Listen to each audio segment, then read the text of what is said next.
Nuestra proclamación de este día la tomamos de Primera de Crónicas 28, versículo 20. Estas son las instrucciones que David le dio a Salomón para completar el templo. Están en la segunda persona del singular, pero nosotros las hemos aplicado a nuestra vida. Así que las confesamos en la primera persona del singular. ¿Entienden la idea? Una de las funciones de la proclamación es aplicar la palabra de Dios de manera personal. Nos animaremos y esforzaremos y manos a la obra.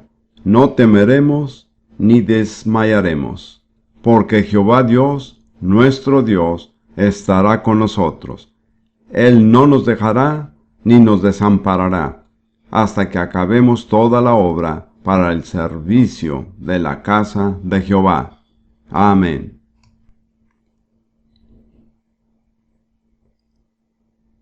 Ahora vamos a continuar con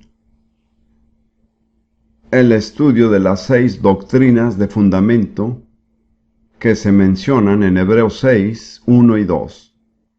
Ya hemos hablado de las 3 primeras: arrepentimiento de obras muertas, fe en Dios y la doctrina de bautismos.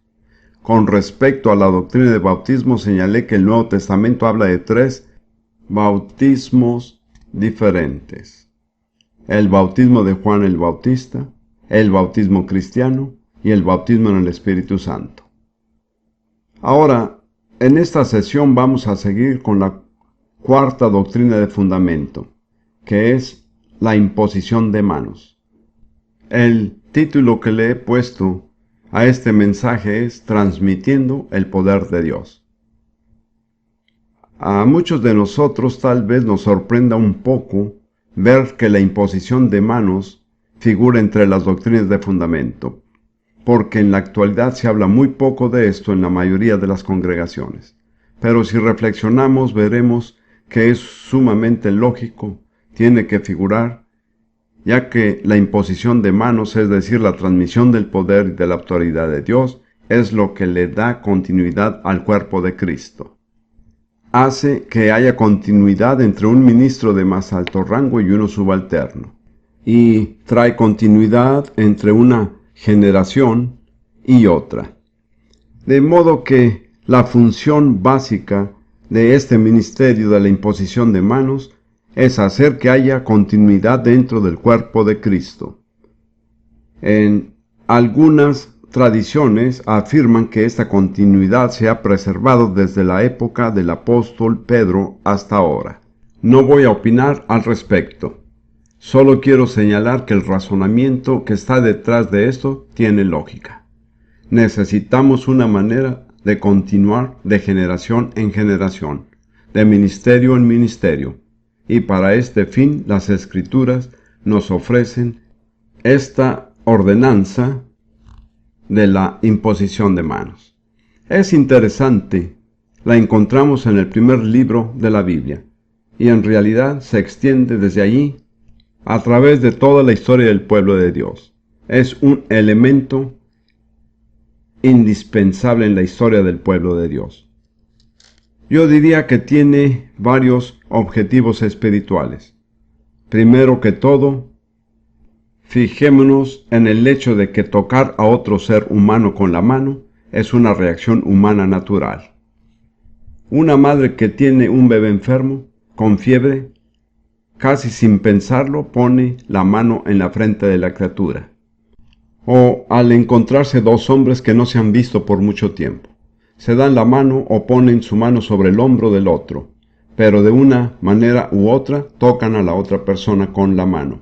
Tocándose con la mano es una de las maneras principales en que los seres humanos hacen contacto con uno. Ahora, en el contexto espiritual, quiero plantear que hay ciertos propósitos que se cumplen.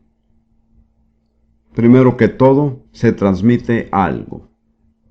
En la Biblia vemos que la imposición de manos se usa para transmitir bendiciones, autoridad, sabiduría, el Espíritu Santo, un don espiritual o un ministerio. Permítame repetir esa lista.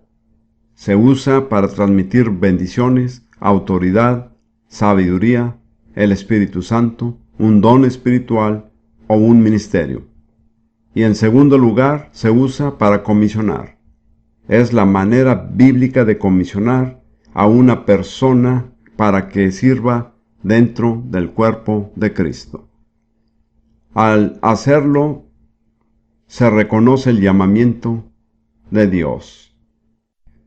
Necesitamos entender que las cosas en la iglesia no se resuelven votando. Dios no está sujeto a nuestro voto. En muchas iglesias se vota para escoger a los pastores o diáconos o quien sea, y en realidad no es bíblico. Dios es el que nombra. Jesús dice a sus apóstoles: no me elegisteis vosotros a mí, sino que yo os elegí a vosotros. A mi juicio funciona así para cada función, cada ministerio y cada nombramiento legítimo. No es el hombre quien escoge, sino Dios. Porque Jesucristo es la cabeza sobre todas las cosas a la iglesia, que es su cuerpo.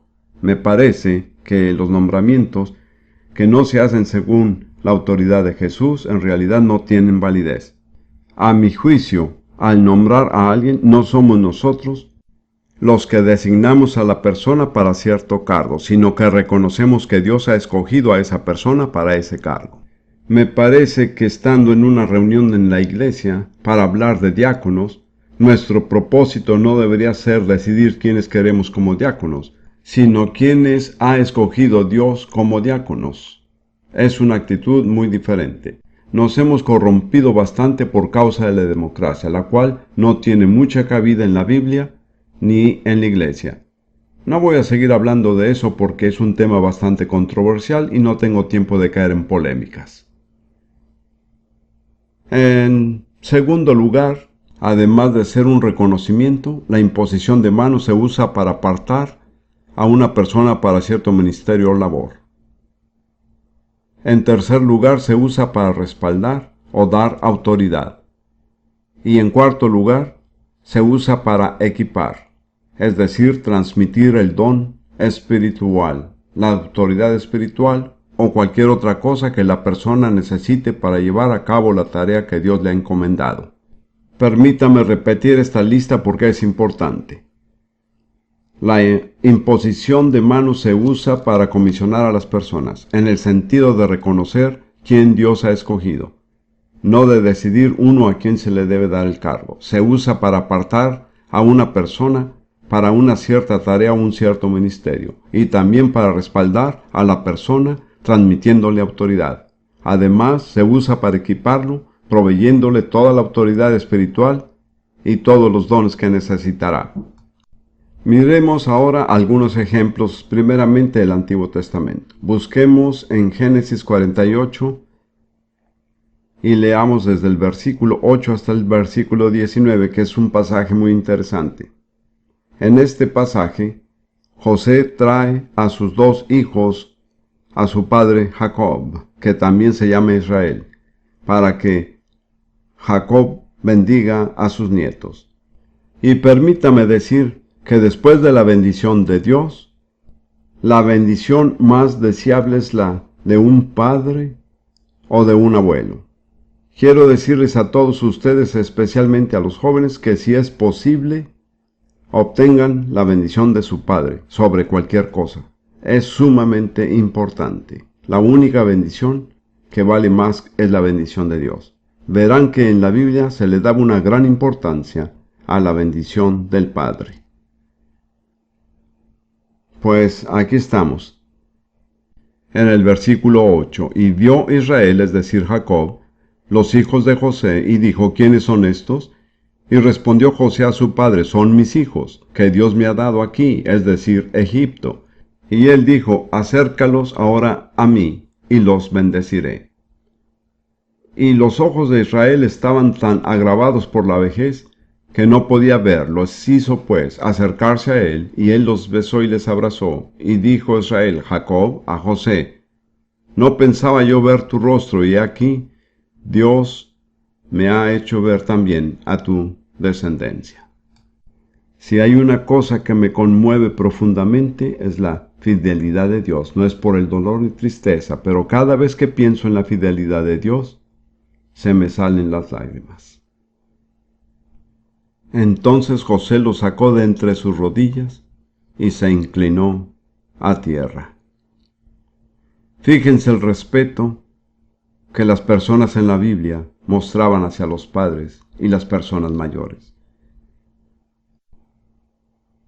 Y los tomó José a ambos, Efraín a su derecha, a la izquierda de Israel, y Manasés a su izquierda, a la derecha de Israel, y los acercó a él. Entonces Israel extendió su mano derecha y la puso sobre la cabeza de Efraín, que era el menor, y su mano izquierda sobre la cabeza de Manasés, colocando así sus manos adrede, aunque Manasés era el primogénito. Generalmente el primogénito recibía la mayor bendición, y ésta se transmitía con la mano derecha. José tenía todo arreglado para que Manasés, que era el mayor, estuviera enfrente de la mano derecha de Jacob. Pero Jacob, movido por el Espíritu Santo, cruzó las manos y puso la mano derecha sobre Efraín y la mano izquierda sobre Manasés. Y bendijo a José diciendo: El Dios en cuya presencia anduvieron mis padres Abraham e Isaac, el Dios que me mantiene desde que yo soy hasta este día, el ángel que me liberta de todo mal. ¿Saben cuándo ocurrió esto? Cuando Jacob se encontró con el ángel en Peniel, a eso se refería. El ángel que me liberta de todo mal, bendiga a estos jóvenes y sea perpetuado en ellos mi nombre, y el nombre de mis padres Abraham e Isaac, y multiplíquense en gran manera en medio de la tierra. ¿Se dan cuenta además de lo importante que es transmitir un nombre? Muchas de estas cosas ya no están de moda hoy día, pero para Dios nunca han dejado de tener vigencia. Pero viendo José que su padre ponía la mano derecha sobre la cabeza de Efraín, le causó esto disgusto y asió la mano de su padre para cambiarla de la cabeza de Efraín a la cabeza de Manasés. Y dijo José a su padre: No es así, padre mío, porque este es el primogénito, pon tu mano derecha sobre su cabeza. Mas su padre no quiso y dijo: Lo sé, hijo mío, lo sé. También él vendrá a ser un pueblo, y será también engrandecido, pero su hermano menor será más grande que él, y su descendencia formará multitud de naciones. Y los bendijo aquel día diciendo: En ti bendecirá Israel, diciendo: Hágate Dios como a Efraín y como a Manasés. Y puso a Efraín antes de Manasés. Es un cuadro muy gráfico, ¿verdad? Como ve, es muy exacto. Ya se sabía que la bendición mayor vendría de la mano derecha del Padre. Y era algo tan real que verdaderamente se transmitía algo. No era simplemente una formalidad ni una ceremonia. Era un acontecimiento vital en la vida de dos jóvenes, Efraín y Manasés. En realidad determinó su destino de ahí en adelante. Pues nunca debemos subestimar el significado y la importancia de la imposición de manos cuando se administra por obra del Espíritu Santo. Y ahora vamos a mirar Números 27, donde vemos que Moisés le estaba diciendo al Señor que era tiempo de nombrar al líder que lo había de seguir. Moisés sabía que no entraría a la tierra prometida, pero se preocupaba muchísimo por el pueblo de Dios, Israel. De modo que le dijo al Señor en Números capítulo 27,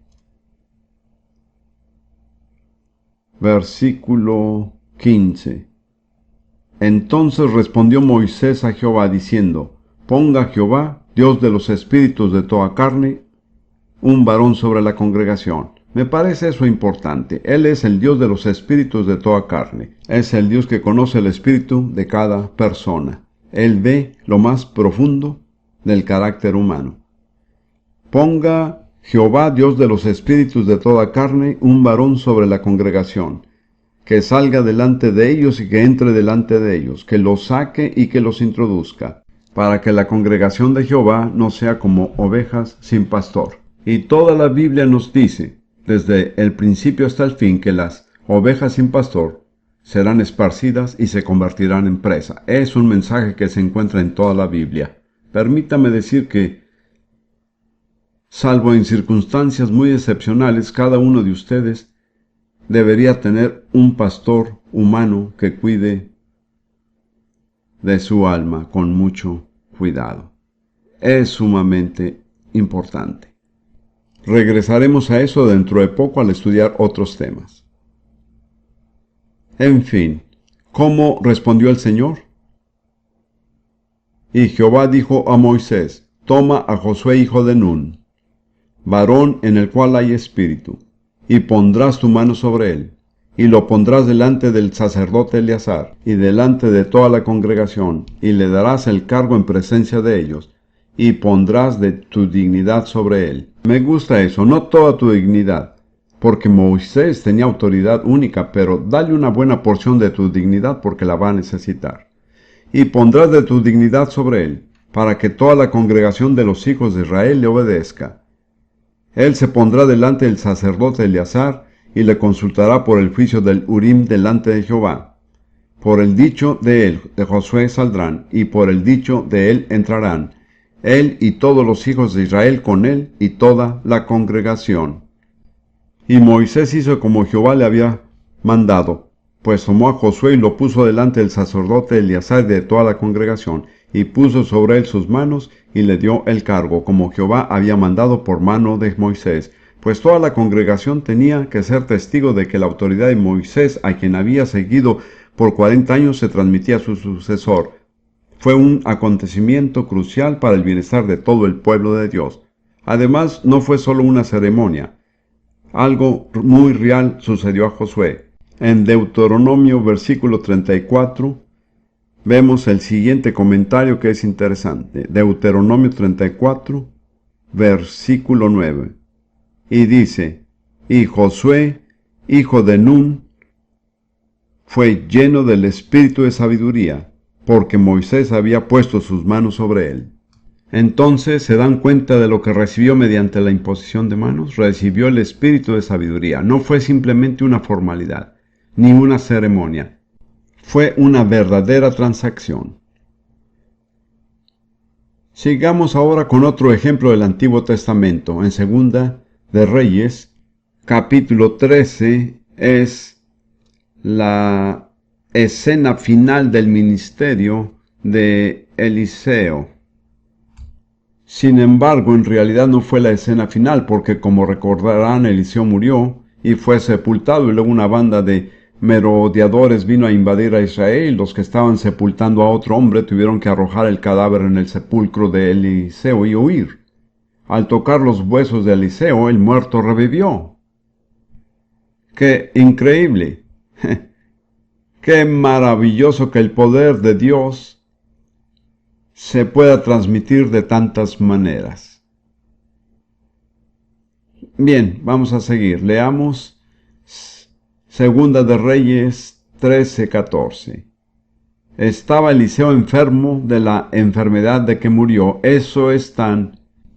¿qué diría yo? No es lo que nos imaginaríamos. Murió de una enfermedad y sus huesos estaban tan impregnados del poder de Dios que cuando un muerto llegó a tocarlos revivió. Eso no puede explicar.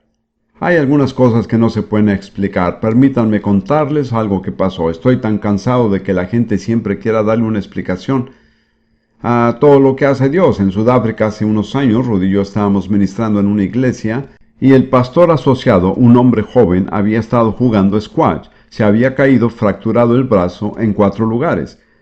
Vino para que oráramos por él y yo dije: sé que esto suena extraño, pero voy a ver sus piernas porque eso es lo que Dios me ha dicho que haga. Si sus piernas no tienen el mismo largo, la pierna más corta crecerá y usted será sanado. Luego dije: asegúrese de darle gracias a Dios por su sanidad. Cuando la gente tiene una verdadera necesidad, hace muchas cosas extrañas que no haría en otras ocasiones. De modo que así lo hicimos.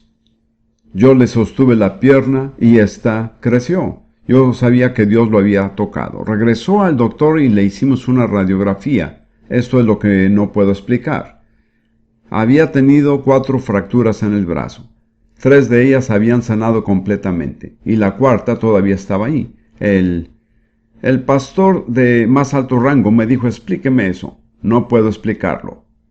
Pudiera decir que su fe llegaba a un 75%, pero no sería una explicación muy convincente. Estoy tan cansado de que la gente quiera saber y poder explicar todo lo que hace Dios.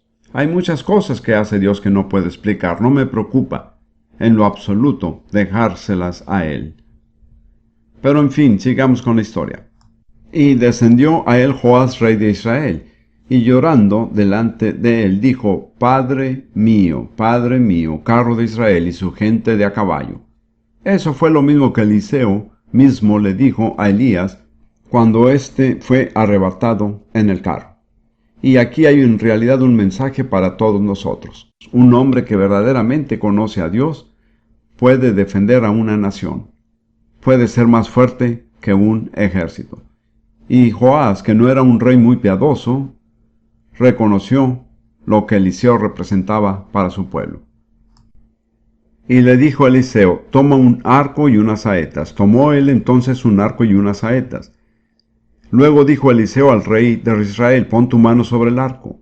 Y puso él, el rey, su mano sobre el arco. Entonces puso Eliseo sus manos sobre las manos del rey y dijo: abre la ventana que da al oriente, que era donde se encontraba Siria, el enemigo de Israel. Y cuando él la abrió, dijo Eliseo: tira. Y tirando él, dijo Eliseo: saeta de salvación de Jehová, y saeta de salvación contra Siria.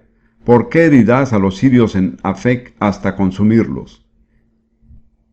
Y vemos que Joás tiró con las saetas 3 veces, y 3 veces venció a los sirios. Eliseo se enojó con él porque debió haber tirado más veces. Pero lo que quiero sacar a relucir es que lo que hizo que eso tuviera efecto fue que Eliseo puso las manos sobre las manos del rey cuando éste sostenía el arco. Una vez más, eso es algo sobrenatural, pero muestra que algo real puede suceder cuando una persona le impone las manos a otra. Ahora vayamos al Nuevo Testamento.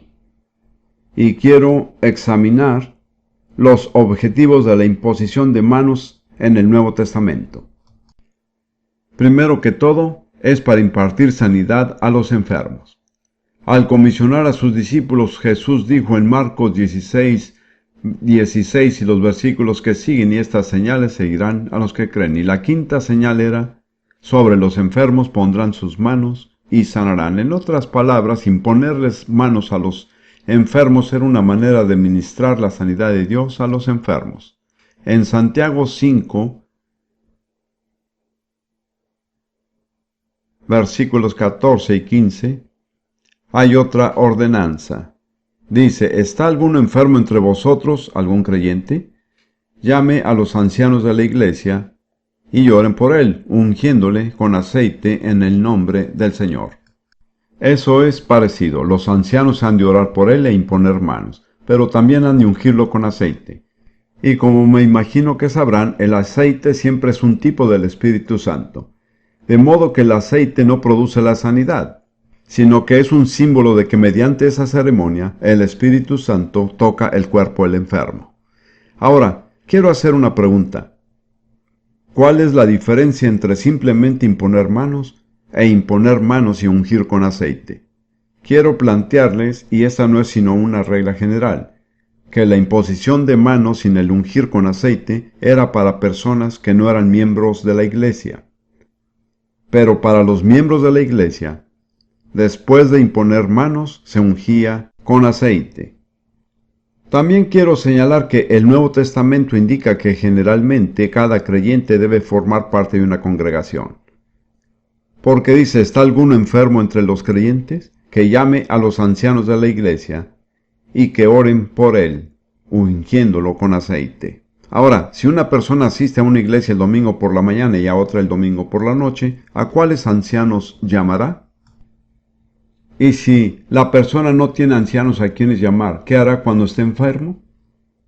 ¿Se dan cuenta? En otras palabras, el Nuevo Testamento asume que, con ciertas excepciones, el creyente será miembro de una congregación, que los líderes lo conocerán y que él reconocerá su liderazgo y tendrá acceso a su ministerio. Permítanme mencionar otra cosa. Esto no tiene que ver con nuestro tema, pero en el libro de Apocalipsis, capítulos 2 y 3, se envían 7 mensajes. Se envían a 7 iglesias. Solo a las iglesias. Si no pertenecía a una iglesia, no recibía el mensaje. Siento que Dios quiere que haga hincapié en esto. Siento que algunos de ustedes son como las cabras monteses. Se encuentran muy separadas de la manada y no tienen pastor. Es peligroso estar en esa situación. Someterse a la autoridad humana requiere humildad, pero Dios bendice a los humildes y resiste a los soberbios. Así que usted tiene que escoger. Hay excepciones, hay situaciones en que esto no se aplica. No sea una excepción si debería ser parte de la regla. Luego, el siguiente propósito en el cual es apropiado la imposición de manos es el de impartir el don del Espíritu Santo.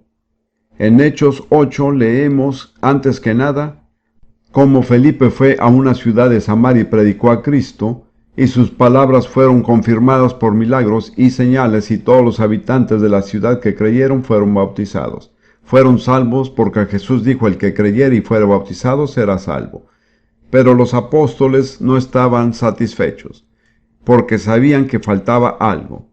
De modo que en Hechos 8:14 dice, cuando los apóstoles que estaban en Jerusalén oyeron que Samaria había recibido la palabra de Dios, enviaron allá a Pedro y a Juan, los cuales, habiendo venido, oraron por ellos para que recibiesen el Espíritu Santo, porque aún no había descendido sobre ninguno de ellos, sino que solamente habían sido bautizados en el nombre de Jesús. Como ya señalé anteriormente, es una indicación muy clara de que en cierto sentido es posible ser salvo sin haber recibido el Espíritu Santo. Ahí dice que el Espíritu Santo descendió sobre ellos, lo que yo llamo una inmersión desde arriba, una inmersión estilo cataratas del Niágara.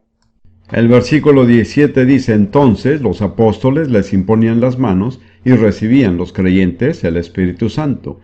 Cuando vio Simón que por la imposición de las manos de los apóstoles se daba el Espíritu Santo, les ofreció dinero diciendo, dadme también a mí este poder.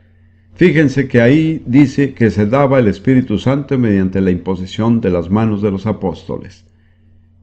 Y en el próximo capítulo, después que Saulo tuvo el encuentro con Jesús en el camino a Damasco, estando allí en una casa en Damasco, sin poder ver y en ayuno por 3 días, Dios le dijo a Ananías, un simple discípulo, no un apóstol, ni un profeta, sino un simple discípulo. Le dio instrucciones para que fuera a la casa donde estaba Saulo y que le impusiera las manos y orara por él. Dice que le impuso las manos y recobró la vista. Recibió el Espíritu Santo y fue bautizado. Así que entiendan que la imposición de manos no se limita a personas con un ministerio especial. En el contexto de la voluntad de Dios, cualquier persona puede ser guiada a imponer manos sobre otra persona. Ruth me recordó esto mientras estábamos en la oficina, pero esta es una historia bastante fuera de lo común. Estábamos en Kona, en Hawái, y yo había estado muy enfermo, y aún no me recuperaba. Estábamos caminando por la calle, y un hombre se nos acercó corriendo y dijo, ¿pueden orar por mí? Estoy enfermo. Le pregunté qué le pasaba y él dijo que había sido electrocutado. ¿Saben lo que es eso? Había recibido una descarga eléctrica de alto voltaje. Sus hombros estaban paralizados. No podía levantar las manos más que esto. Pues yo estaba un poco renuente a orar por él, pero él seguía insistiendo. De modo que nos detuvimos en medio de la calle, justamente a la puerta de un restaurante, y oramos. Ruth puso las manos sobre sus hombros. Al día siguiente, durante el tiempo devocional en Juventud con una Misión, levantó las manos más arriba de la cabeza. Había recibido un milagro mediante la imposición de manos. Más adelante él vino a vernos cuando estábamos ministrando en Arizona y nos dijo que había ido al doctor a hacerse un examen. El doctor dijo, he examinado sus hombros y es imposible que usted pueda levantar los brazos más arriba de la cabeza. Ese es solo un pequeño ejemplo de lo que hará la imposición de manos. Una vez más en Éfeso, ya hemos visto eso en otro contexto. Pablo llegó allí y encontró a unos discípulos, pero no eran sino discípulos de Juan el Bautista. Pablo les explicó el Evangelio, fueron bautizados en el nombre del Señor Jesús, y cuando Pablo les impuso las manos, hablaron en otras lenguas y profetizaron. Así que la imposición de manos es una manera muy bíblica de transmitir el poder del Espíritu Santo. En realidad hay 5 ejemplos principales en el Nuevo Testamento y es interesante. En 2 casos, el día de Pentecostés y en la casa de Cornelio, simplemente vino de Dios de manera soberana. En los otros 3 casos, es decir, en Samaria, en el caso de Saulo de Tarso y en Éfeso, fue transmitido mediante la imposición de manos. Así que depende de cómo guíe Dios. He tenido el privilegio de guiar a miles de personas a recibir el bautismo en el Espíritu Santo. El fuerte mío es lograr que las personas crean que si buscan al Señor, recibirán. Yo impongo manos sobre las personas, pero no es lo más usual. Y puedo decir que por la gracia de Dios he visto a miles de personas recibir directamente el Señor. Ahora vamos a seguir. Otro propósito de la imposición de manos es comisionar a los siervos de la iglesia, que a veces se llaman diáconos. Me pregunto cómo cambiarían algunas iglesias si se dieran cuenta de que en griego la palabra diácono quiere decir siervo. Quiero decir, en algunas iglesias, la junta de diáconos tiene mucha autoridad. ¿Cómo sería si se llamara la junta de siervos? Alguna terminología que usamos la usamos mal. Rudy y yo fuimos a Pakistán una vez y teníamos que pasar por inmigración y la aduana. El aduanero, que era pakistaní, me preguntó qué era yo. Era un país musulmán y pensé, tienes que tener bastante cuidado. Finalmente dije, soy ministro. Pensé que ese era un término bastante seguro, que la mayoría de las personas no entienden. De ahí en adelante me recibieron a cuerpo rey en todas partes, me hicieron pasar al principio de la fila, etc. Después me di cuenta que él pensó que era ministro del gobierno de los Estados Unidos. Estamos tan lejos del verdadero significado de la palabra ministro, que significa siervo. Hermano o hermana, si usted es un ministro, es un siervo del Señor y un siervo del pueblo de Dios. Bien. La iglesia en Hechos 6 tenía un problema muy bueno. Estaban creciendo tan rápidamente que no podían cuidar de todos los pobres y de todas las viudas que necesitaban su atención. Permítanme señalar otra cosa con respecto a la iglesia del Nuevo Testamento. Invariablemente se responsabilizaban por sus viudas. Era algo que se daba por hecho. El problema hoy es que el gobierno se ha hecho cargo de tantas funciones que la iglesia en realidad no se da cuenta de su responsabilidad. Todavía pienso que la iglesia tiene cierta responsabilidad hacia los pobres, sea como sea que esta responsabilidad se lleve a cabo. Entonces, los creyentes vinieron a los apóstoles y dijeron, las cosas no están funcionando bien, nuestras viudas no están siendo atendidas. Así que los apóstoles dijeron, está bien, vamos a tomar ciertas medidas. Era una situación bastante grave. Los 12 apóstoles convocaron a la congregación y dijeron, no es justo que nosotros dejemos la palabra de Dios para servir a las mesas.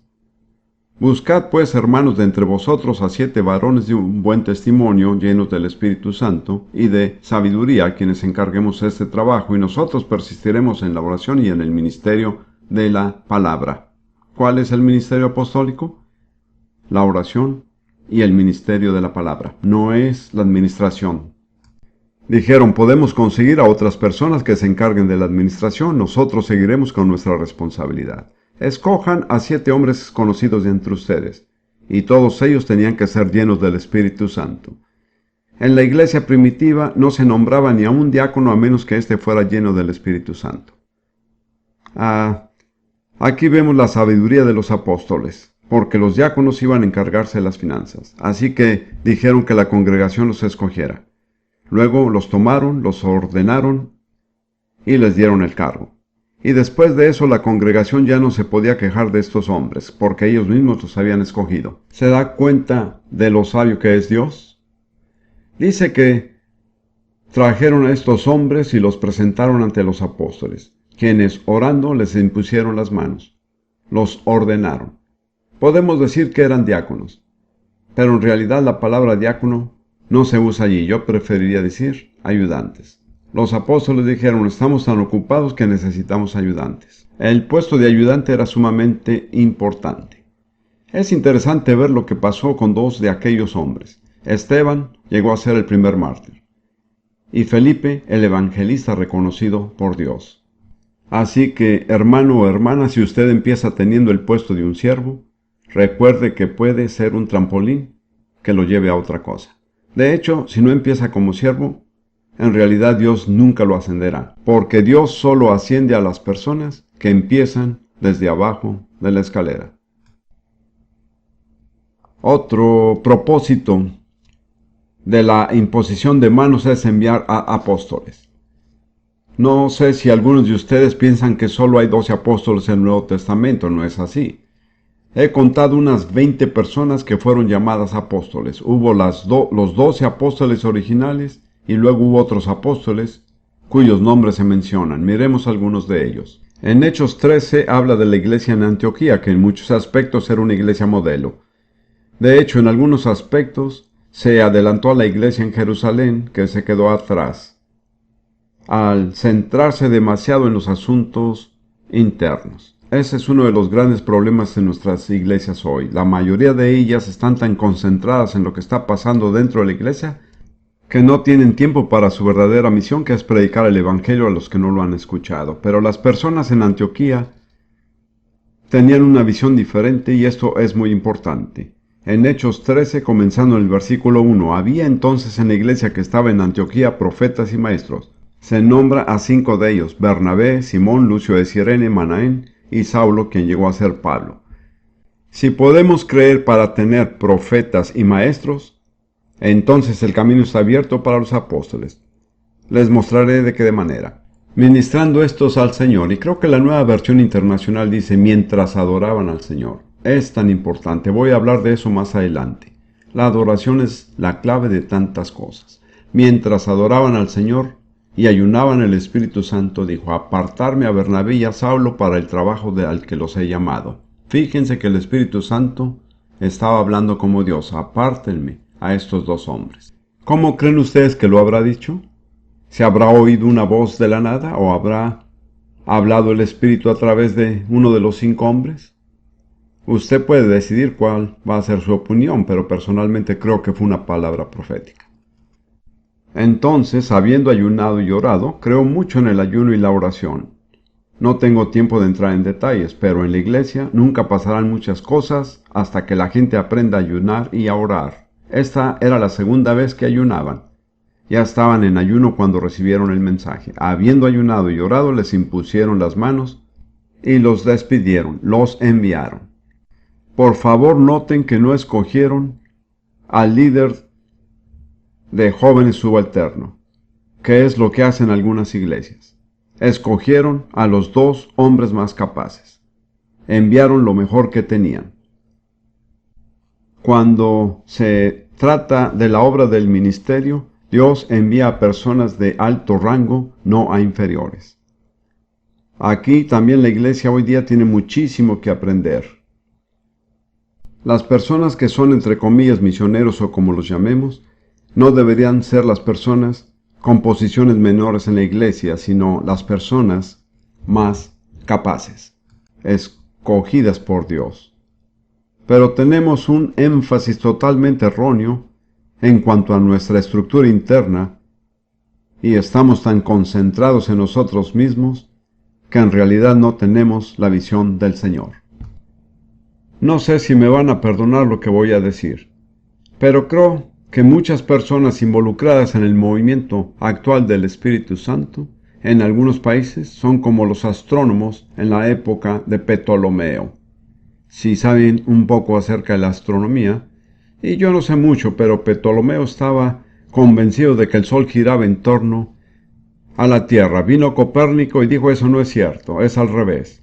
La Tierra gira en torno al Sol, y es típico que la iglesia quiso darle muerte por decir eso. Apenas escapó con su vida.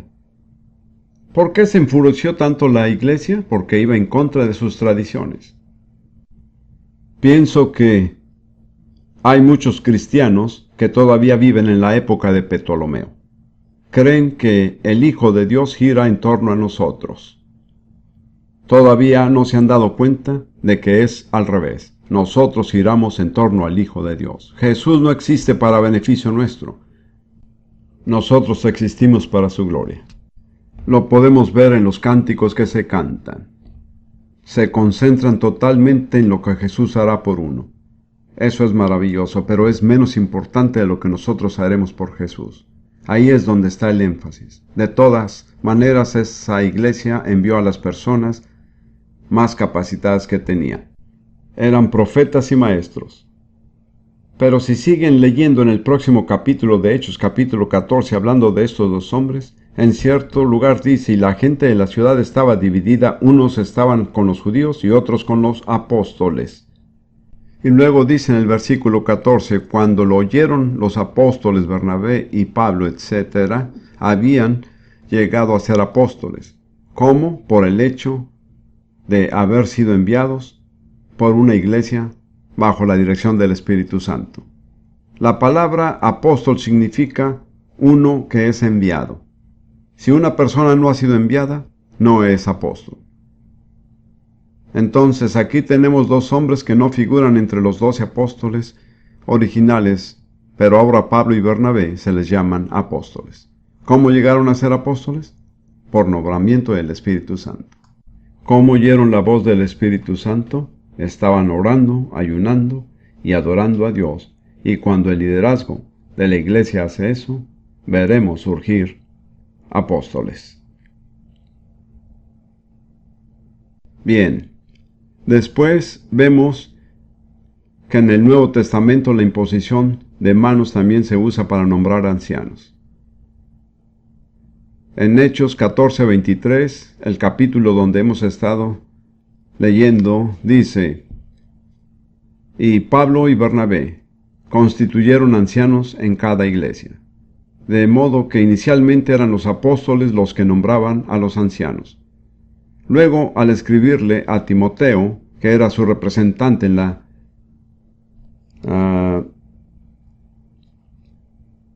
ciudad de Éfeso, Pablo dice en 1 Timoteo 5:17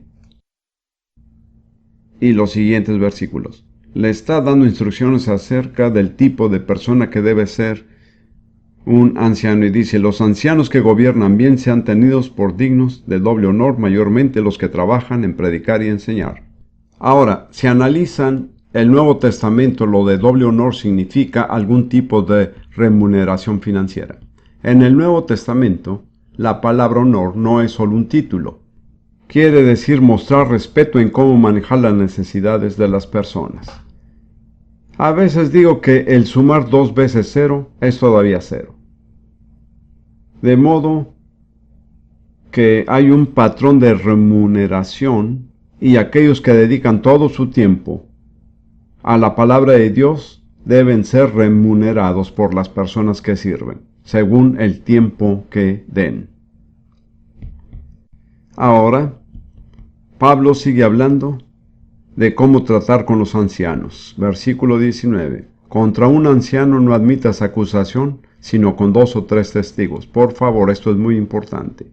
No admita una acusación contra un hombre que tiene el puesto de anciano, a menos que sea confirmada con por lo menos 2 testigos. He visto tantos casos donde hombres de Dios han sido calumniados y la gente ha creído la calumnia sin jamás exigir que haya 2 o 3 testigos.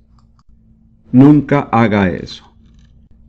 Porque una de las principales maneras en que Satanás ataca a los que están en el ministerio es levantando acusaciones falsas contra ellos. Esta es la manera de protegerlos. No admita una acusación contra un anciano a menos que sea confirmada con por lo menos 2 y preferiblemente 3 testigos. Muchísimas cosas en la iglesia cambiarían si acatáramos esa regla. Pablo sigue diciendo, en el mismo capítulo, versículo 21, te encarezco delante de Dios y del Señor Jesucristo y de sus ángeles escogidos, que guardes estas cosas sin prejuicios, no haciendo nada con parcialidad, lo cual no tiene lugar en el reino de Dios. Luego dice, no impongas con ligereza las manos a ninguno, ni participes en pecados ajenos, consérvate puro. Eso está en el contexto de cómo tratar con los ancianos. Así que cuando dice que no se le debe imponer las manos a ninguno con ligereza, quiere decir que no se debe nombrar a un anciano apuradamente. Hay que asegurarse de tener la mente de Dios. Hay que tener mucho cuidado de que la persona reúna las condiciones necesarias. Porque, como he dicho muchas veces, es mucho más fácil imponer manos que retirar la imposición de manos. Una vez que se ha nombrado a un anciano, es muy difícil deshacerse de él, si se ha hecho un nombramiento indebido.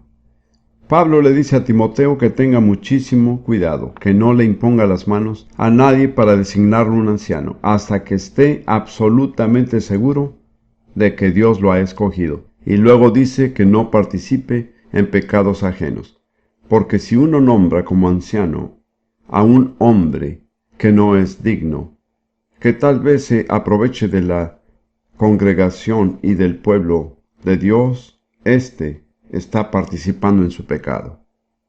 Así que tenemos que tener muchísimo cuidado.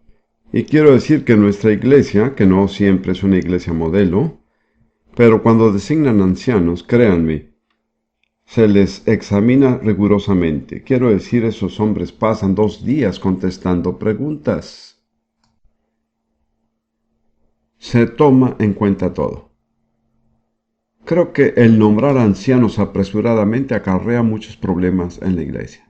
¿Se dan cuenta cuántas lecciones aprendemos de esto de imponer manos? No es un asunto insignificante. Entonces, ¿cuál es el propósito de la imposición de manos en todos estos casos?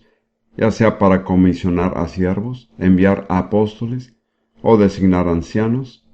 Era para transmitir autoridad y apartar, respaldar y equipar a una persona para que sirva. La imposición de manos también tiene otro propósito. Pablo les escribió a los cristianos romanos y dijo: quisiera venir a ustedes a impartir algún don espiritual. Pero en ese momento no fue después. En 2 de Timoteo 1:6, Pablo dice, escribiéndole a Timoteo: por lo cual te aconsejo que avives el fuego del don de Dios que está en ti por la imposición de mis manos. De modo que un don le fue impartido a Timoteo mediante la imposición de las manos de Pablo. En griego la palabra aquí es carisma, de donde nos viene la palabra carismático. Permítanme darles mi opinión personal, y no tienen que estar de acuerdo conmigo. Todavía pueden llegar al cielo, con tal de que me amen.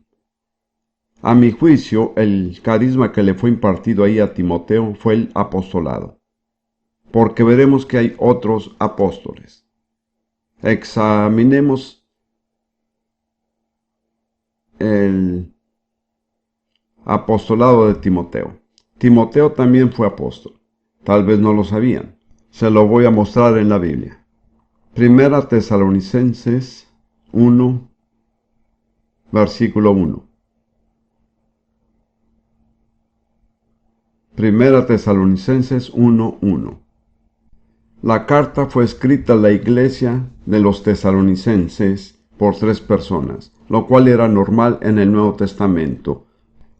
Pablo, Silvano, o sea Silas, y Timoteo. Estos fueron los autores del libro. No solo Pablo, sino Pablo, Silas y Timoteo. Entonces, en el capítulo 2 de esta carta,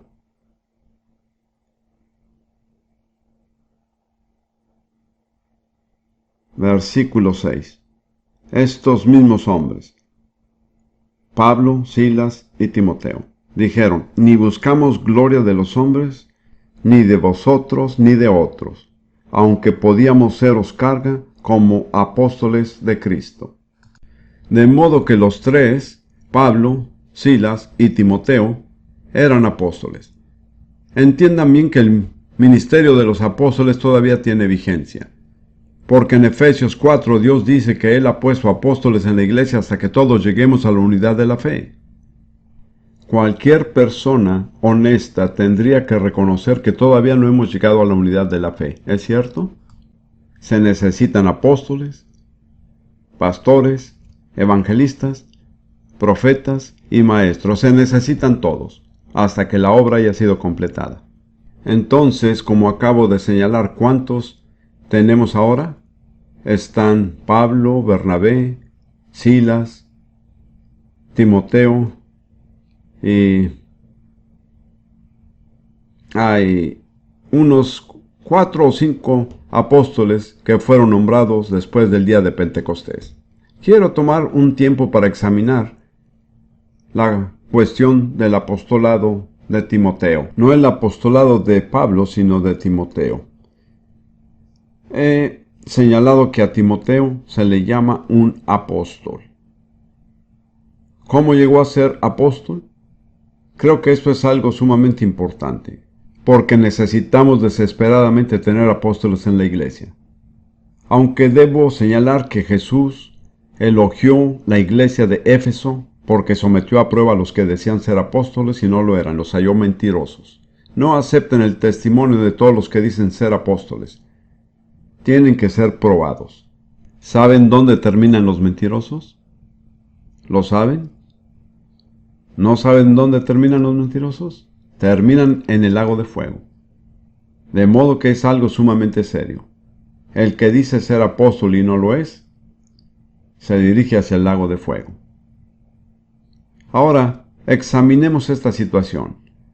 En Hechos 16, Pablo ha empezado junto con Silas un segundo viaje misionero, y dice en el versículo 1, después llegó a Derbe y a Listra, y aquí había allí cierto discípulo llamado Timoteo, hijo de una mujer judía creyente, pero de padre griego, y daban buen testimonio de él los hermanos que estaban en Listra y en Iconio. Generalmente, uno de los requisitos necesarios para cualquiera que va a ocupar un puesto importante en la iglesia es que su propia congregación dé buen testimonio de él.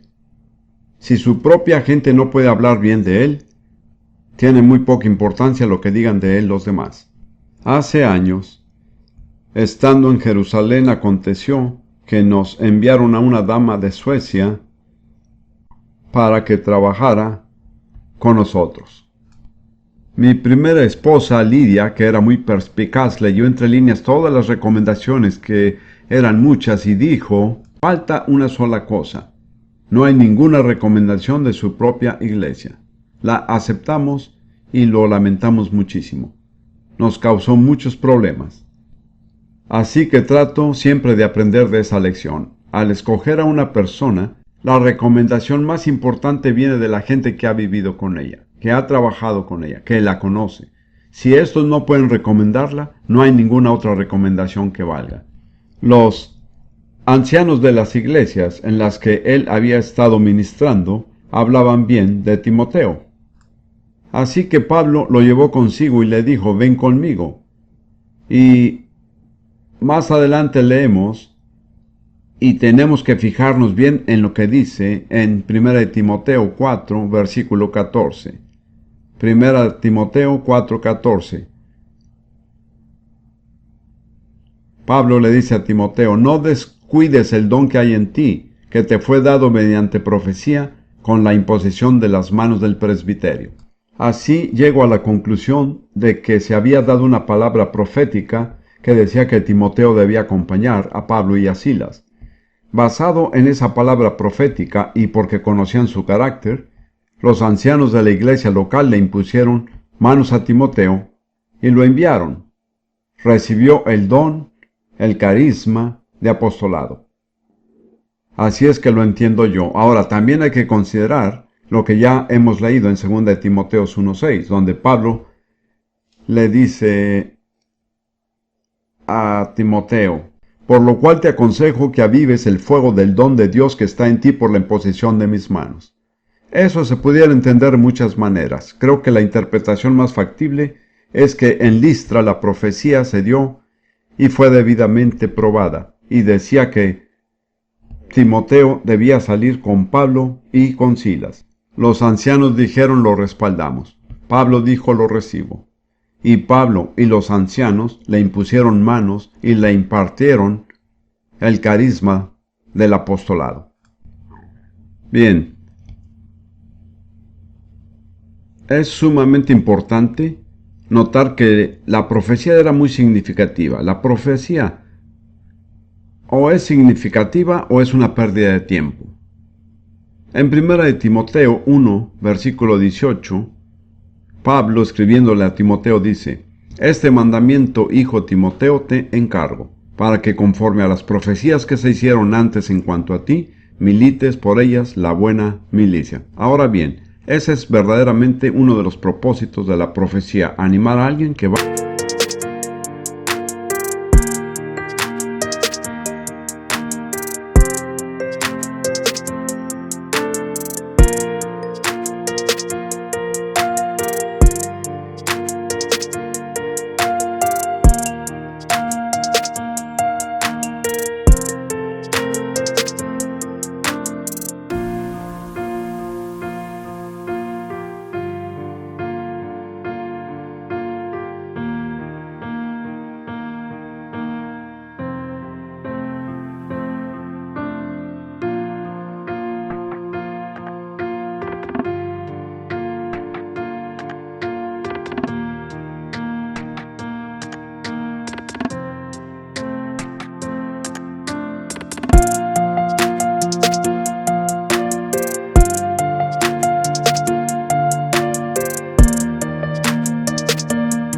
a tener oposición, para que sepa que Dios verdaderamente lo ha escogido. Incluye este pequeño incidente en mi libro, La imposición de manos. Y llegó aquí a Nueva Zelanda. Y un líder cristiano bastante conocido en Nueva Zelanda, cuyo nombre no voy a mencionar, recibió una profecía estando en los Estados Unidos. Decía que él debía hacer una cierta labor. Él se desanimó mucho y estaba a punto de darse por vencido cuando leyó esto y dijo: voy a guiarme por las profecías. Les diré quién fue: el hermano Short.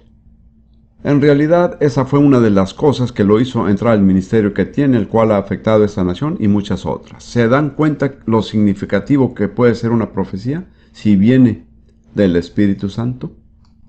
Tengo que decirles, amigos, que estoy harto de muchas profecías que oigo. Las llamo adivinación carismática. Las personas entran, le imponen manos a uno y dicen: usted hará esto y aquello. Puede ser, pero en la mayoría de los casos no sucede así. Es difícil a veces distinguir entre lo que es profecía y lo que es adivinación.